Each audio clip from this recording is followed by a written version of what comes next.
Do you know what? I should probably just hand the mic over, shouldn't I, really? Big welcome back to our regular What Are You Reading contributor, Kevin McGeary. Kevin, what are you reading? Hi everyone, I'm Kevin McGeary, author, linguist, educator and musical comedian.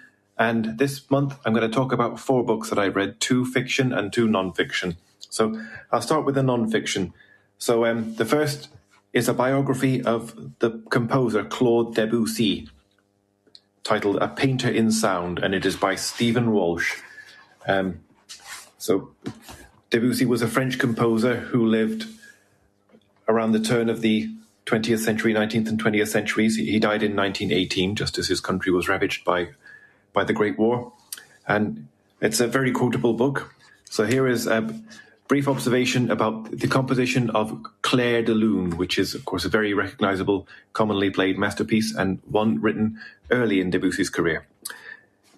Here it goes. What is it about genius that it can suddenly, amid a slew of workaday trivia, produce a miniature of such perfection that a century and a quarter later it remains one of the most played, most listened to, most arranged for every other conceivable and inconceivable medium? But Clair de Lune was not merely a find in itself.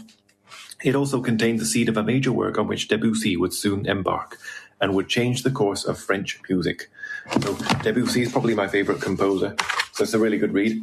The next is a biography of Katherine Mansfield, titled A Secret Life, by Claire Tomalin. So Katherine Mansfield was a short story writer who, in her very short life, she died in her 30s, was compared to Chekhov and many other giants of the form. And here is a brief quote from near the end of this biography. What did make her so popular? It was not only the delicacy, charm, and pathos attributed to her by D.H. Lawrence. The sharp impersonality, the clarity and conclusion of the best stories made them genuinely startling. Her voice was the voice of modernity, bright, short-winded, sometimes whimsical, often ambiguous, with no claim to wisdom and no time for the scene-setting of the classical novelists. Her territory was that of the fragile emotions, half-understood feelings, the fine edge between the ridiculous and the pathetic. She could render the vulnerability of the young, the sad stirrings of the sick, the jealous, the powerless, those who make animals or inanimate objects the focus of their feelings. So, very interesting historical figure from the early 20th century. As for fiction, I read On Hampstead Heath by Marika Cobbold, which I received as a Christmas present. And it really hit the sweet spot, this one, between readable and substantial, because as I've said before, genre fiction these days often suffers from being a bit insubstantial and forgettable, whereas literary fiction often has the opposite problem. It's profound, but borderline unreadable.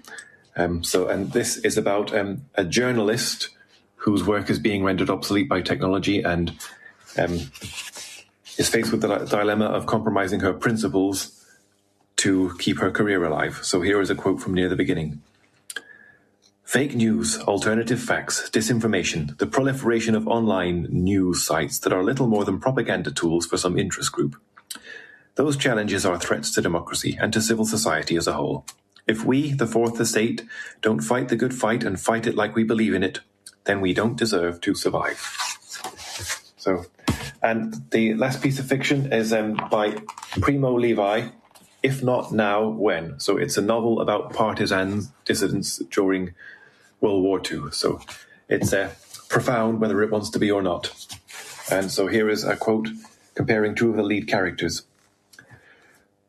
from pages 140 to 141 of my Penguin Modern Classics edition. So, beyond the age-old division between Russians and Jews, it would have been hard to find 2 men more different. The only quality they had in common was courage, and this wasn't strange, because a commander without courage doesn't last long. But even their courages were different. Ulivin's courage was stubborn and dull, a duty courage that seemed the fruit of the study and discipline, rather than a natural gift. His every decision and his every order arrived as if coming on earth to earth from heaven, charged with authority and tacit menace. Often the orders were reasonable because Ulivin was a shrewd man, but even when they weren't, they sounded peremptory, and it was hard not to obey them. Gedele's courage was extempore and varied. It didn't spring from a school but from a temperament that chafed at bonds and was hardly inclined to study the future. When Ulivin calculated, Baudelaire flung himself as if into a game. So, great read. If Not Now, When by Primo Levi. So, 4 books, great books I've read in the past month. Thanks.